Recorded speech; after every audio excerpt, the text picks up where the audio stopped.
My name is Jordan Garner, and I work with Rope Swing Hospitality Group. We're one of today's presenting sponsors, and I just wanted to talk a minute about the building that you're in right now. Aside from a few restaurants, we have this old auto dealership that Rope Swing has turned into a big meeting space.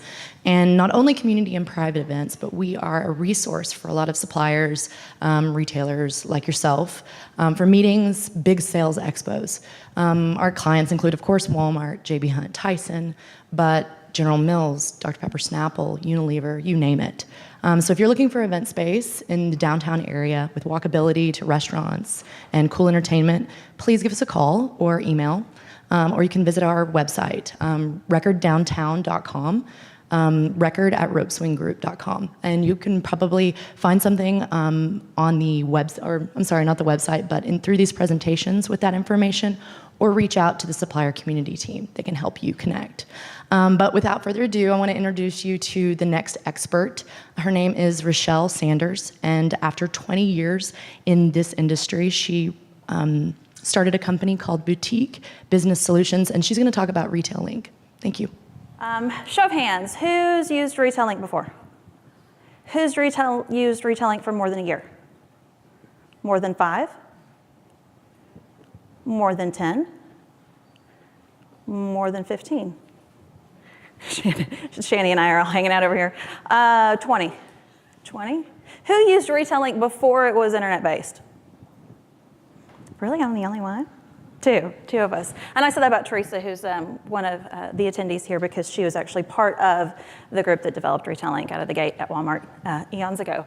So I've been using Retail Link since 1997. For those of you doing the math, I was 12.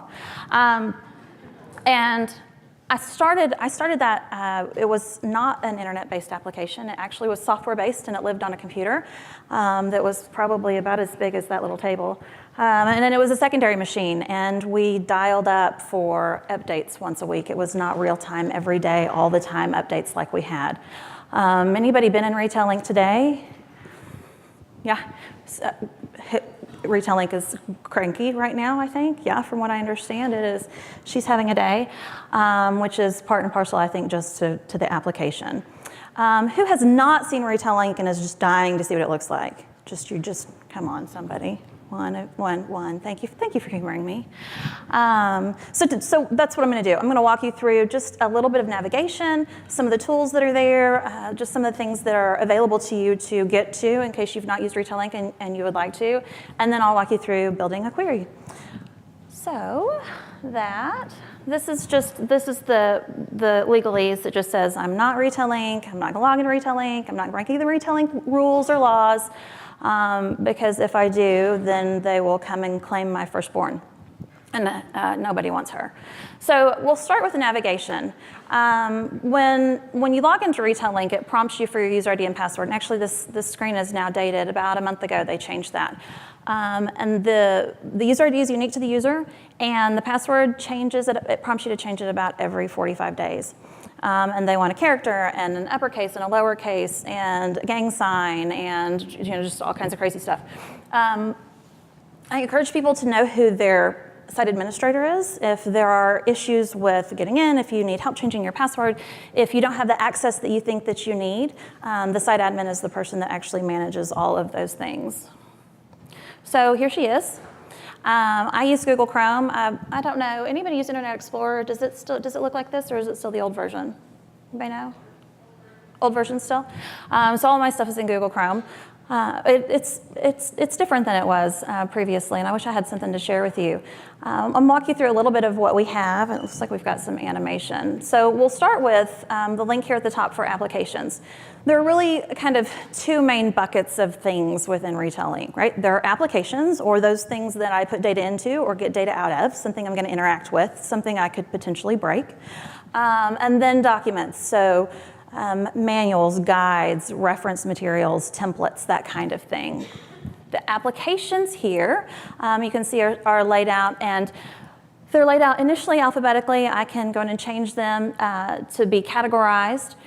Documents, which looks the same. There's my categories. All right, so if I am looking for something that's related to logistics, instead of just trying to look through the 5 million things that are available to me on the screen, I could filter the screen down to just logistics and thereby kind of lessen the amount of stuff I have to sort and sift through.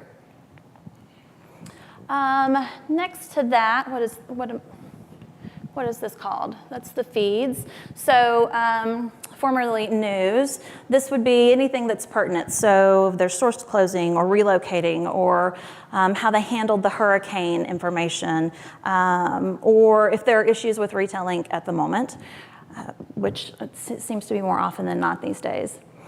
Business at a glance. In this business at a glance, I wish that I had the long stretchy arms, but this corresponds with, you see the little bar chart kind of in the middle of my screen there?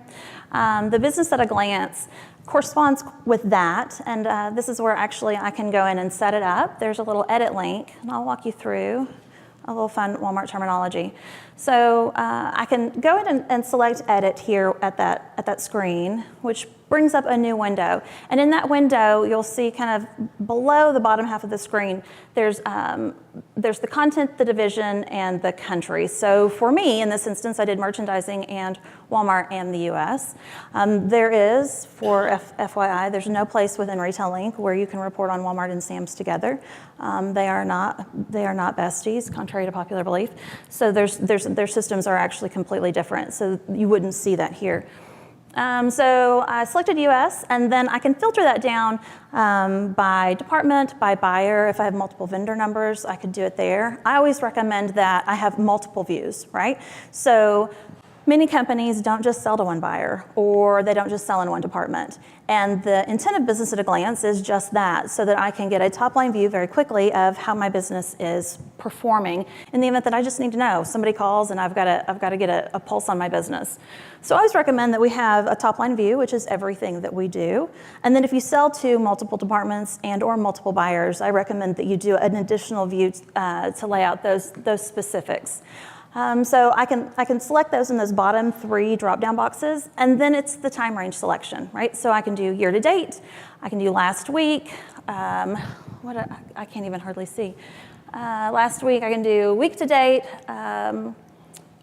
comp. Okay, somebody tell me, what are comp stores? Now I'm really stubborn for anybody who knows. What's that?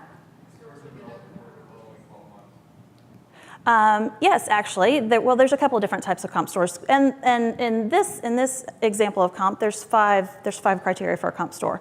So a comp store has to have been open for an entire year. It has to have not remodeled. Who's walked into their Walmart and holy crap, now the pharmacy's right in the middle of the store, right?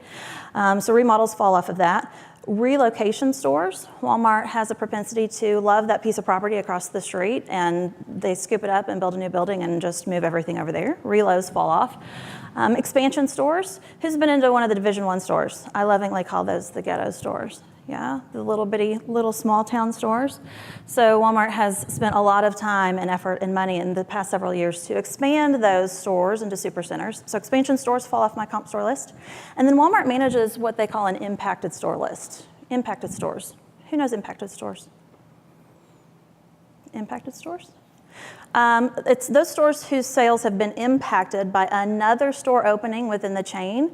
And the rule of thumb is it's a 5-mile radius. Right? So when 5260 opened, and those of you who are local know which one I'm talking about, store 1 went on the impacted store list, right? All right, so those are my comp stores, and that'd be my organic growth. If Walmart did nothing different than what they've been doing for the last year, that's my number. Investors care about it. I tend to put it on my weekly recaps because it's politically correct, though as a salesperson, we all tend to like that all-store number because it's just a little bit better. So comp, week-to-date comp, last week to date comp, and then I've got a yesterday metric, a yesterday time range. So yesterday relates to a calendar day and not a calendar date, right? So right now today, we're in Walmart week 40, is that correct? I think we're in 40, we just finished 39, we're in 40. So right now today, if you were to look at your business at a glance and you had selected the yesterday time range, then that would be Tuesday, what day are we in? We're Thursday? Jesus. It's Wednesday of Walmart week 40 versus Wednesday of Walmart week 40 last year, not November 1st to November 1st, okay? So I select my time ranges. Each time range selection that I make is going to add another line on the summary that you'll see on the next page. And then I would select the little tiny save button in the bottom left corner there. When I do that, you'll see I get then up in that kind of box, I then have something populated there. So for each view that I add, I'll have another line there kind of in that box in the center. Once I'm done, I simply go up to the top and select close, which takes me back to this page. I really wish this was not so small and you guys could see a little bit better. So I only have one time range selection, and I have my sales, so sales this year and last year. And when I say sales, I mean scanned sales at retail to Sally Shopper, right? Sally Shopper buys my widget and it's $1.50. It's all those $1.50 widgets that Sally Shopper purchased, okay? So sales this year and last year. And then next to that, I have purchases. Purchases are ships at cost from me to Walmart. So let's go back. My widget was $3. Let's say that I sell my widget to Walmart as a supplier at $1.50, right? It's all the $1.50 widgets that I, as the supplier, have shipped to Walmart in that period of time. Purchases are ships at cost. And then I have 3 profitability metrics. And at the top level, at this high level, the math doesn't work because of blended margins, but the logic holds true. It's very simply, what you'll see is it's MD percent, MU percent, MD percent, and MM percent. So it's markdown, also known as initial margin, plus or minus your, markup plus or minus your markdown will give you your maintained margin. All right, so markup or initial margin is my planned profitability. That's the difference in the $1.50 cost and the $3 retail, right? That's what I anticipate I'm gonna make off the cost of goods when I retail them out the front door to Sally Shopper. Markdowns are a reduction of profitability. So everybody's item at some point in its life cycle is gonna incur a markdown. That could be because it's on rollback or because it's cheaper across the street, though I've heard a nasty rumor Walmart's not doing price comping anymore. Have you guys seen that? Yeah, or because it's on clearance or because it's damaged, right? A markdown is a reduction of profitability, and I'll see that come in that second to the last metric. And what I'm left with after I take the markdowns off of that margin is my maintained margin. So that's what I consider I made off the cost of goods sold after I incurred all of those markdowns. Now, at sell-in, your buyer cares about markup or initial margin. They're gonna hammer you, they're gonna not be very lovely sometimes, it can be very painful. After that, it tends to be maintained margin. Now, arguably, we don't have a lot of control over a lot of those markdowns, but as it's just kind of life, right? We're held accountable for that maintained margin as well. Any question on these metrics? No? That's a good question. I will defer to Amanda, circle back with me, okay? So from here, what you can't see is, because I've masked it as my vendor number, which is right above the time range. If you were to hover over the vendor name number, it gives you, it will open a new window that looks like this, which is an expanded view. Who's used Business at a Glance and did not know that they could drill down onto Business at a Glance? There's a person in here, surely a human being, no? Who uses Business at a Glance? Really? Got little bitty hands? You can be proud. So I won't go through all the metrics here. A lot of them are the same. We have the sales and ships and margin and markdown. We also have some inventory measures. Our in-stock is here, weeks on hand, turns, and then GMROI. So a lot of the metrics that you'll see on your scorecard. I have the ability to push this out to an Excel spreadsheet. So if I want to keep this, save it, share it, manipulate it, or just kind of hold on to it for later, I certainly have the ability to do that. Okay, so country language settings. Who does business in a country other than the United States? A few of us. So if I need to see something that is country specific, let's say the Canadian Supplier Agreement, I'm here to tell you from personal experience that you're not gonna find it unless you're in the Canadian version of Retail Inc. And I spent a lot of time looking for it. So if you need something that's country specific outside of data, you'll need to change the country that you're in Retail Inc. Now, if you know that you do business in that country and one of your coworkers has that access, but you don't, that's a question for your site administrator. They manage those privileges, and it's an overnight update process. So in the new view, you have to switch to the classic view in order to change the country and language settings. So this is what it looks like in Internet Explorer still. Yes? okay? And you'll see up at the little teeny tiny, kind of towards the very top on the right, there's a little American flag. There's a drop-down box there, which gives me visibility to other countries that I could select. So I would select that, it prompts me to log out, I log back in, and then I can see that Canadian supplier agreement.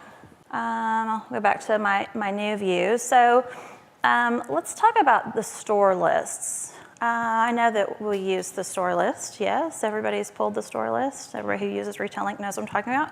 I'll show you how to pull it. There are a couple of places to get it. The one that I teach is here from the Tools drop-down menu, and it's the Store Club DCGLN lists link. It will prompt me to save it. If it doesn't, you should. It pulls down an older version of Excel, and some computers can be kind of cranky. But it looks something like this. So here's a list of the tabs that are available. So the listing of all stores, by address, by format, how big it is, what's the phone number, when did it open, and what is the DC alignment. So regional DC, specialty DC, grocery DC, I think are the three that are available. And what you can't see here is, like, store number 6 says your beginning meeting. So it's not just, you can't go to the very bottom and say there are 4,000 and however many rows there are, and that's how many stores we have, because there are some other events built in. Walmart builds as stores so that they can issue POs on those stores to suppliers so we can send them goods for things like the your beginning meeting. So some of the other tabs, I have Walmart DC receiving and mailing. And then I have similar information for Sam's Club, both club information and then warehouses. I have a list of my comp stores. We all know what comp stores are now. And then Supercenter comp stores, which is just that. It's my comp stores, but only Supercenters. Then I have merchandise comp stores. Merchandise comp stores are 13-month stores. So they've been open for 13 months, and that list renews at the beginning of each quarter. I have stores by zone. Who has, maybe not anybody, been with us long enough that they forecasted using zones? Old and forum, forecast zones. It's kind of antiquated and we don't really use it anymore. Basically, they have banded the US geographically, I don't remember if it's from north to south or south to north, into zones to manage forecasting. So think about a category that might have have a lot of seasonality, like winter coats. The seasonality for winter coats is going to be very different in Maine than it is in Arkansas, right? So they would use those zones to manage that forecasting process. And then if there can be anything sexy or glamorous or exciting in an Excel workbook, and I geek out over Excel, in this particular workbook, it's the last three tabs. So I have a listing of stores that have expanded, opened, or relocated in the last 100 days. And in that tab, I can see there's some yes, no fields. Am I new? This year, last year, expanded this year, last year. What is the date expected? And then the next one is those that are doing so in the next 100 days. And then the very last one, probably the most exciting, would be the future store counts. So I can see by year, by month, by format, how many doors they anticipate opening. This list, this particular document has the potential of updating on any given day, because those last 3 tabs are date specific. I could have a store that's opening tomorrow, and tomorrow that whole workbook's gonna be different because now that store has moved to the, oh, I just did it tab. All right, so back to my homepage. If I click on the date there, it opens for me the Walmart calendar. Who speaks fluent Walmart weeks? I swear my kids speak in Walmart weeks. If you need to translate Walmart week because your buyer speaks in Walmart week, right? That rollback happens week 15, the mod drops week 29. By the way, Christmas is week 47. Those things, if you need to translate those into actual calendar dates because your internal people obviously do not speak Walmart weeks, then you have the ability to do so here, right? The month and year at the very top are drop-down boxes so that you can adjust those that you're seeing if you need to see older or newer data. Okay, so favorites. I have always likened favorites to my junk drawer in my kitchen, right? Who's junk drawer? Junk drawer. I know you guys know what I'm talking about. It's that thing in your kitchen that has scissors and tape, and if you're mine, it had some Chick-fil-A sauce in it. But it's that stuff, right, that when you need it, you want it, and you want to get to it very quickly. So that's our favorites. And you have the ability to put any number of things in your favorites, and it's going to divide them out into apps and docs. You'll see that there are 3 tabs, right? It's your favorites, and then you have an apps and a docs tab, and those correspond with the apps and docs links that I showed you already earlier today. So if I want to add something to apps or docs, if I'm looking at it in those tabs, or I've searched for it, or however I've managed to get to it, you'll see that there's a little grayed out star next to it. If you select the star becomes yellow, and you've just added it to your junk drawer. That also corresponds with the list at the top. There's also a star there, so if you clicked on that star, it's a drop-down list of the same favorites. But you can see it from other screens within RetailLink if you're not on your homepage. If I select the I next to any of these apps or docs, it takes me to that landing page for whichever one that is. And I selected decision support. So you can see here it tells me a little bit about the application. It allows me to launch it. It shows me any applications or documents that are relative to that same app or doc. All right, so let's look at some common tools. OTIF, seriously, y'all, it's really not that big of a deal. I know that everybody's knickers in a twist about it, and holy cow, henny penny, the sky is falling, but there's accountability. And I currently consult with 4 suppliers, 2 of which have incurred charges. One of those, one supplier has not incurred charges, and their OTIF score was 30, what was their OTIF score? Like 38%. But there were no fines because their part of the accountability was met. The part that was not met was Walmart's fault. Danetta, a colleague of mine, Danetta and I did a presentation a couple of weeks ago on the SPM dashboard, and that will lay out for you what your charges are and why you had them, which POs incurred them. But it's really, just breathe. It's really not as bad as everybody wants you to think it is. But if you want to see the scorecard, the link is here. And it looks something like this, only some more data. But it breaks down for me lots of things. I can see, what by category or by department or by vendor number, what my OTIF score has been. There are a host of links embedded into this page so that you can see by lane where you're messing up, or by warehouse, or the accountability piece, right? You can see what part of it is yours versus not. Now, I will say, if you'll see at the very, very top of my screen in that blue band where it says OTIF scorecard, and then it says something summary, I think, and then PO details, there's now one that says, I think it's SPM dashboard. I think that's what it says. But that's where you'll go to see what your actual fines have been on a monthly basis. And yay, fun, those new fines for September just came down just this week, I think. All right. Merchandising column definitions. This is an ooh-ah, so please feel free to ooh and ah. If I build a report in decision support and consider the Excel spreadsheet that comes back, right? And the columns that are going across the top, those values, item number, item description, POS, store count, traded stores, on hand, on order, et cetera, et cetera. All of those values have a definition, right? And there are a couple of places in RetailLink that I can get to those. This is one of them. This is a document, and it's merchandising column definitions. If I select that little link right there, it will pop up a new window. The window looks blank when you first click on it. You'll see in the blue font there actually the letters of the alphabet. If you'll select any letter of the alphabet, it will show you all of the columns that begin with that letter of the alphabet and how they define them and or how they're calculated. Ooh, ah. Thank you. Thank you for hearing me. Okay, so we're gonna be right on time. Decision support. So decision support, which is where all the cool kids hang out, it is, for me, synonymous with RetailLink. You see a job posting and the job posting says, must know RetailLink. 9 times out of 10, they mean decision support. And while there's a lot of it, and it can be very daunting, it's really a great data repository. There are a lot of wonderful things you can do with it. There are several companies that help you manage that. Several consultants like myself and Danetta that do that. Danetta is actually gonna do a presentation this afternoon that walks you through some Excel tips and tricks that will help you manage the data that you get out of decision support. So decision support, which is an application, looks kind of like this. You'll see I have some little yellow folders on the left. Those are my template folders. There are 3 drop-down boxes above that.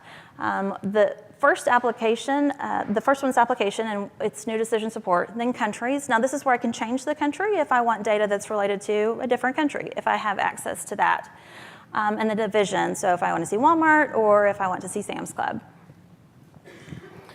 Here, we're actually, I'll walk you through, I did a quick item information, so just attributes. It's something that I pull every week for the clients that I work with.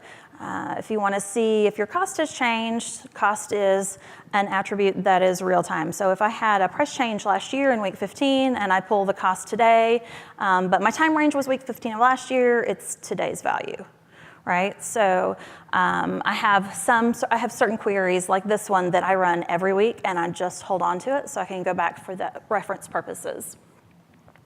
So I selected the template for quick item information. This is what the wizard window looks like.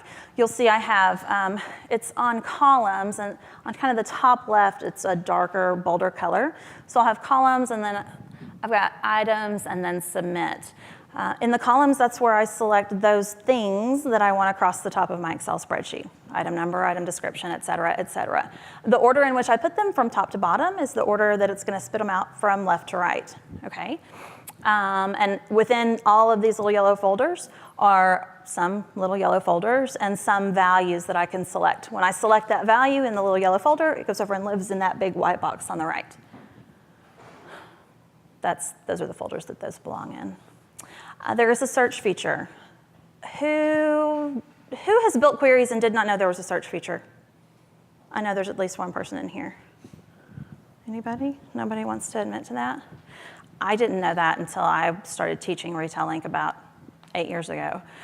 So there's this handy dandy little search feature, because the Easter egg hunt is fun at Easter, but not necessarily when you're trying to get something out very quickly for your buyer. So traded store count's one that's usually very hard to find. Traded store count, which is an inventory, store on hand, right?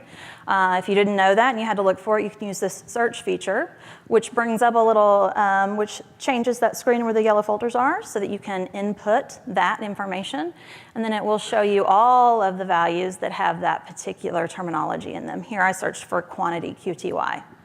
Right? If I want to get back to my main list of report columns, I would just do that under the columns heading over here on the very far left. Right? So remember the merchandising column definitions thing that I insisted you and ah over? Here's another place that you can get that same information. If you right-click on any value, like you're going to select it to put it over in the box, but if you right-click on it, you'll see on the left, it pops up a little, you'll see here. So I right-clicked on POS quantity, and you'll see on the left-hand side, it gives me that same definition that I found in the merchandising column definitions. So on the fly, if you see a value and wonder if it's good for you, you can right-click on that. Some of them don't have definitions, but the vast majority do. Okay, so then I tell the system what items I want, and there are 1,000 million ways that I can filter down my items. More often than not, I want all items. I can do that by selecting the department or my vendor number, or in my favorite go-to is selecting fine line.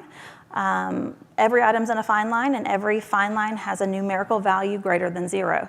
So if I go into the filters in items and say fine line is greater than 4 zeros, then by default, I'm casting the very broadest net possible, and I'm telling the system I want everything that I have visibility to, everything I've been given access to in Retail Inc. So that's my catch-all. Go to my little red arrows. Ultimately, I want to get to the Submit tab. Title your query. It's probably my biggest pet peeve. Don't just title your query. That should be your first habit. Not only that, but title your query and then select the Excel 7 option. If you're not selecting the Excel 7 option, you're doing yourself a disservice. The other version of Excel has like 64,000 rows of data, which is arguably a crap ton of data. But there's sometimes when I need data bigger than that. On a weekly basis, I pull queries that are 200, 300, 400,000 rows of data. And if I'm not using Excel 7, then it Cartesians, and then it's truncated, and it's a horrible thing. So if you use Excel 7, you have up to 1 million rows of data visibility, which, God help us if we're using that much data. Then we need to call somebody like a RSI. So Excel 7, and then I want to in my classes when I'm teaching Retail Link, I want my students to always save. I don't want you to always save, okay? Because we save our templates in the My Reports section of the main decision support screen we were just in. And if you save everything you ever run, you're gonna have more stuff to look through than you really care to. All right, so I save things that I'm gonna run on a weekly basis that I have scheduled. And then I also save queries that I know that I'm gonna use again, but I may just wanna manipulate. So like an SSO script, right? Or my warehouse queries. I may not look at those every week, but I have it saved, and if I want to look at a different warehouse, I just go in and modify that query. So I don't recommend you always save unless you happen to come to one of my classes, and then you have to. And then I want to run now. So run now is right next to where you title your query, and that actually submits it. And you'll see at the bottom, I get this query submitted job ID number, which is your confirmation that it just happened. Good job, you submitted your first query. That view status button will change the bottom half of your screen into the status screen. There are 3, I may be wrong, I think they've added another one. There are at least 3 places that I can get to the status of a query. So the bottom from any query window, there's a status link on the main decision support page, and then there's a status panel on your home page. Your query has to be in done status to retrieve it. It can be in done status or it can be in retrieved status, but anything else, it's not gonna allow you to come back and see that data. Now, you could get, how are we doing on time? Almost, we won't do the last one. You could get user error. I get user error on a regular basis. You get formatter error, which usually just means you ask for too much data. If you'll filter your query down and resubmit it, that usually works. System error is Retail Link not being very cooperative. Queries will stay in done status for 10 days. So after 10 days, the system will purge those done queries out. They will stay in retrieve status for today. And here's why that's important to you. If you're a bit of a procrastinator, and you're running something and it's late at night, and you don't save everything you do, and you didn't pull the data you thought you wanted on a weekly basis, and you need to go back in and you're just gonna modify that retrieved query. The system purges retrieved queries every evening, and it starts at about 5:30 Central Standard Time, and it's not a one-time purge. It's ongoing. That thing happens all night long, right? So food for thought, something to be cognizant of. So my query is in done status. I want to retrieve it. I do that by either clicking on the word done, by the report name, or that little check mark box next to it, and I select the retrieve button. And voila, I have a report that looks like this.